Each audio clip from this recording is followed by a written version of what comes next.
जय हिंद दोस्तों, आज हम लोग चर्चा करेंगे एक ऐसे हिंदू राष्ट्र के बारे में जो कभी भी किसी देश का गुलाम नहीं बना। जी हाँ दोस्तों, आज हम लोग चर्चा करेंगे नेपाल देश के बारे में जो दक्षिण एशिया में स्थलबद्ध देश है।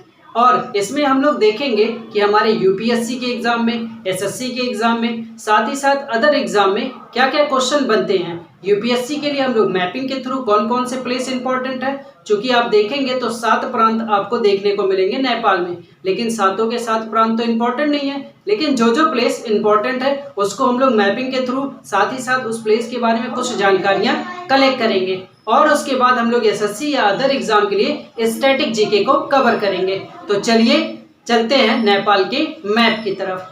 आपके सामने नेपाल का मैप आ गया होगा। मैप में देखिएगा, मैं प्लेसेस आपको दिखाऊंगा, उस प्लेस को आप ध्यान से देखिए, ठीक है। तो सबसे पहले बात करते हैं नेपाल की राजधानी काठमांडू के बारे में, ठीक है। काठमांडू शहर सबसे बड़ा शहर है, पहली बात याद रखना। दूसरी चीज, नेपाल की राजधानी है। पशुपतिनाथ का जो मंदिर है वो काठमांडू में ही है। साथ ही साथ हमें ये याद रखना है कि सार्क का मुख्यालय काठमांडू में है। तो इस तरीके से काठमांडू वाले प्लेस को आपको याद रखना है। अब थोड़ा सा और उसके आगे बढ़ेंगे, आपको दिख रहा होगा मैप में लुम्बिनी का प्लेस, ठीक है। जी हाँ दोस्तों, लुम्बिनी का प्लेस आपको पता होगा, लुम्बिनी में गौतम बुद्ध का जन्म हुआ था। और माया देवी मंदिर, ठीक है, माया देवी प्राचीन मंदिर जो है बुद्ध का, वो भी यहीं पे है। उसी लुम्बिनी के नीचे थोड़ा सा आप देखेंगे तो एक भुटवल प्लेस है। जी हाँ दोस्तों, भुटवल प्लेस आपने सुना होगा, जो कि भारत के जो भी मतलब उत्तर प्रदेश के या फिर बिहार के जो भी नागरिक रहते हैं जो जाते हैं नेपाल की तरफ, इसी मार्ग के थ्रू होके, इसी मार्ग के रास्ते से जाना पड़ता है। तो भुटवल वाले प्लेस को भी आपने देखा। अब हम लोग चलते हैं थोड़ा सा और ऊपर, एक आपको प्लेस दिखेगा कर्णाली, ठीक है, कर्णाली प्लेस, ठीक है। ये कर्णाली प्लेस इंपॉर्टेंट इस तरीके से लिया है, तो इसमें देखेंगे आप कर्णाली प्लेस के नाम पे एक नदी है, ठीक है। यहाँ पे वो सबसे बड़ी नदी है, सबसे लंबी नदी है नेपाल की, कर्णाली नदी बोलिए या फिर बोल सकते हैं घाघरा नदी, ठीक है। भारत में उसे घाघरा नदी बोलते हैं, घाघरा नदी या कर्णाली नदी आप नेपाल में उसे बोल सकते हैं। कर्णाली राज्य के नाम पे पड़ा हुआ है, ठीक है, कर्णाली है नहीं, ठीक है, कर्णाली राज्य के नाम पे वो नदी पड़ा हुआ है। साथ ही साथ आप देख रहे होंगे उसी के ऊपर छोटा सा एक जिला है, मुगु जिला, ठीक है, मुगु जिला।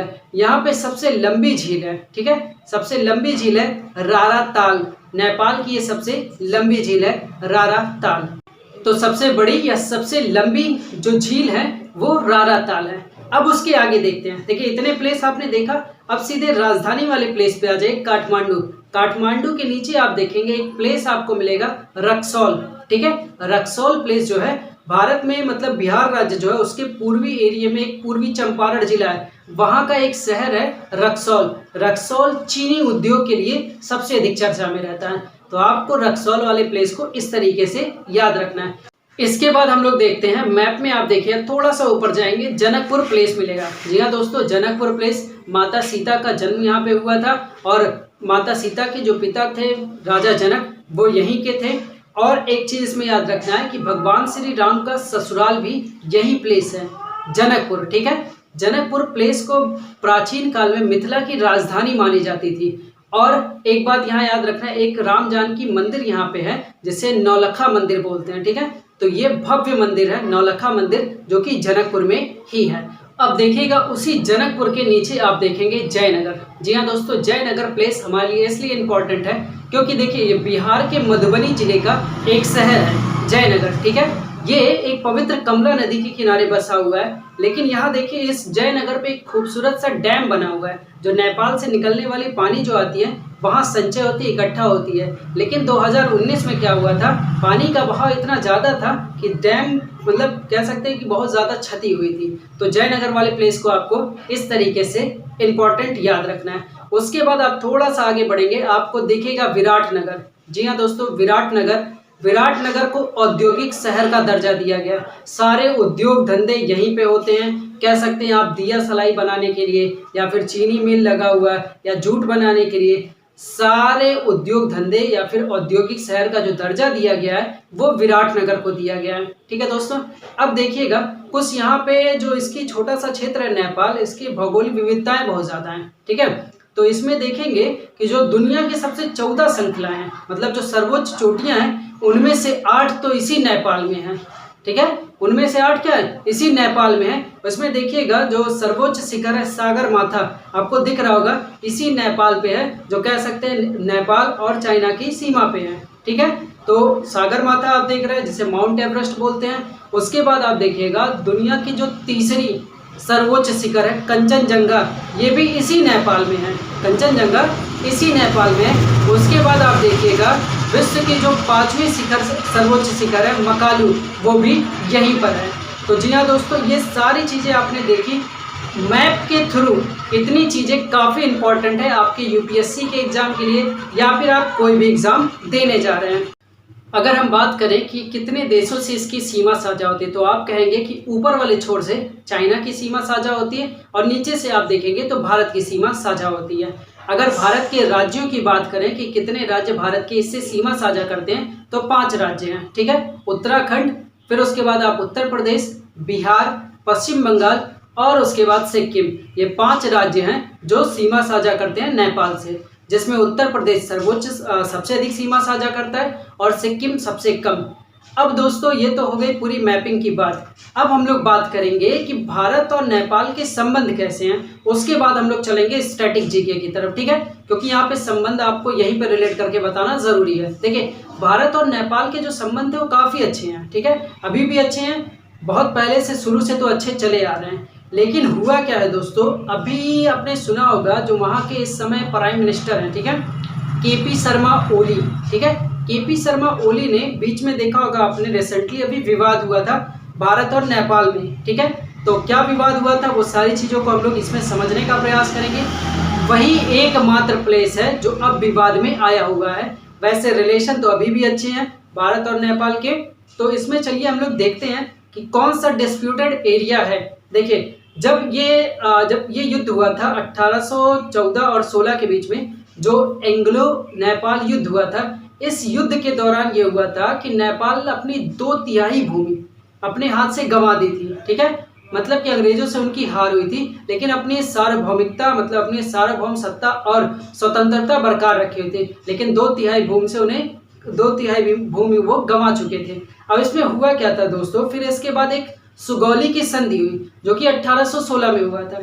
इस सुगौली की संधि में क्या हुआ कि उत्तराखंड, हिमाचल प्रदेश, सिक्किम और पश्चिम बंगाल, ये सारे एरिए भारत के हिस्से में आ गए, मतलब उस वक्त के ब्रिटिश इंडिया के हिस्से में आ गए। तो अब नेपाल जो सिमट के रह गया था, वो आप देखेंगे तो पश्चिम में महाकाली जो नदी है वहाँ की, और उसके बाद इधर पूर्वी एरिया से देखेंगे तो पूर्वी एरिया से आपको एक नदी देखने को मिलेगी, मीची नदी। ठीक है, मीची या मेची नदी, इतने में ही सिमट के रह गई थी। लेकिन 1822 और 1860 में कुछ मतलब कि युद्ध वगैरह हुए कुछ चीज़ों को लेके, तो नेपाल ने साथ दिया, एंग्लो मतलब कि अंग्रेजों का उस वक्त साथ दिया, तो अंग्रेजों ने थोड़ा थोड़ा हिस्सा उनको थोड़ा थोड़ा हिस्सा देते गए। ठीक है, लेकिन फिर भी क्या हुआ कि एक बहुत बड़े हिस्से से नेपाल को अपना भूमि का मतलब कि गंवाना पड़ा, एक बहुत बड़ा हिस्सा गंवाना पड़ा। विवाद वहीं से दोस्तों। अब देखिएगा, आप मैप देख पाएंगे, अब मैप में देखिएगा भारत और नेपाल का डिस्प्यूटेड एरिया, जो अभी नेपाल ने अपना एक नया मैप जारी करके दिखाया है और बताया कि मेरा यहाँ से नहीं यहाँ से है। ठीक है, तो महाकाली नदी आपको दिख रहा होगा, लेपू लेक दिख रहा होगा और लिम्पियाधुरा आपको दिख रहा होगा। हुआ क्या है दोस्तों कि ये जो महाकाली नदी या काली नदी तक उनका एरिया था, थोड़ा सा और मान लीजिए कुछ एरिया उनका था, लेकिन अब क्या दिखा रहा है अपने नए मैप में नेपाल, ये दिखा रहा है कि जो लिपू लेक के बाद लिम्पियाधुरा है, लिम्पियाधुरा वाला पूरा एरिया इनका है, जो कि कहीं से सही बात नहीं है। ठीक है, लिम्पियाधुरा वाला एरिया इनका नहीं है।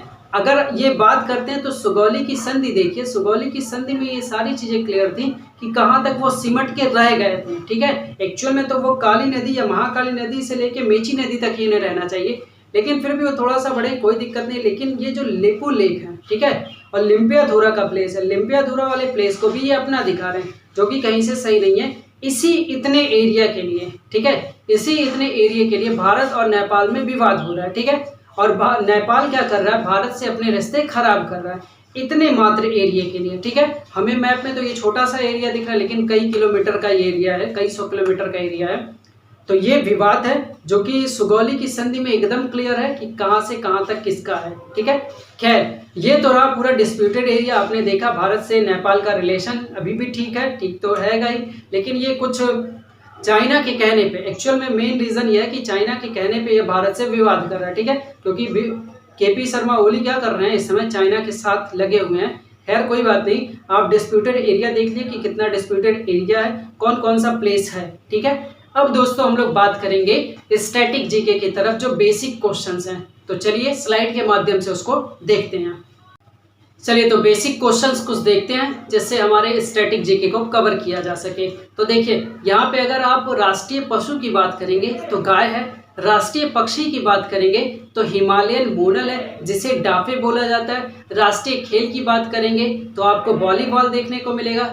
अगर राष्ट्रीय पुष्प की बात करेंगे तो ललीग्रांस है जिसे रोडेंड्रॉन भी बोला जाता है। अगर नेपाल की राजधानी की बात करेंगे काठमांडू, नेपाल की मुद्रा नेपाली रुपया।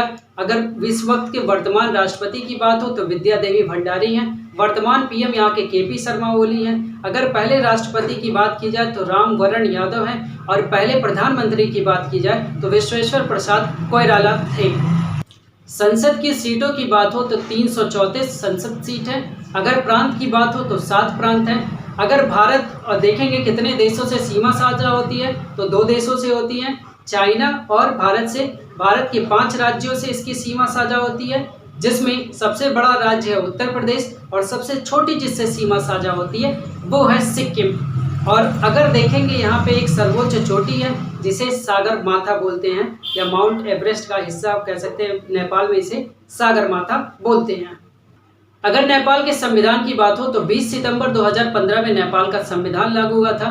अगर नेपाल की सबसे लंबी नदी की बात की जाए तो कर्णाली नदी है जिसे भारत में घाघरा नदी बोला जाता है। गौतम बुद्ध की जन्मस्थली बात की जाए तो लुम्बिनी है, और भारत और नेपाल के बीच में अगर युद्धाभ्यास देखा जाए तो सूर्य किरण होता है।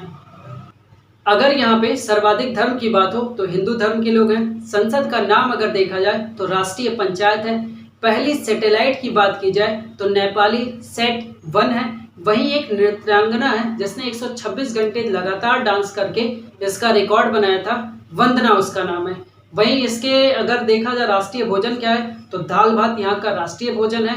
यहाँ के झंडे को आप देखें तो ये एकदम कह सकते हैं त्रिकोण टाइप का है, ठीक है, ऐसा स्क्वायर टाइप का या रेक्टेंगल टाइप का नहीं है, त्रिकोण टाइप का ट्रेंगल है, ठीक है।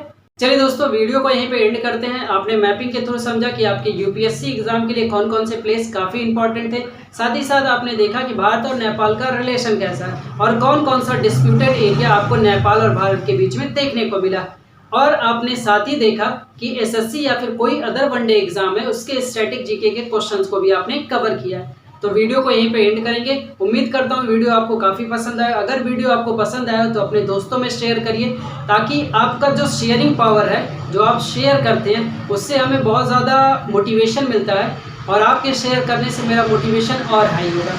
तो चलिए दोस्तों वीडियो को यहीं पे एंड करेंगे और अपना ख्याल रखिएगा। मिलेंगे नेक्स्ट वीडियो में, और नेक्स्ट वीडियो आपको मिलेगी भूटान को लेके।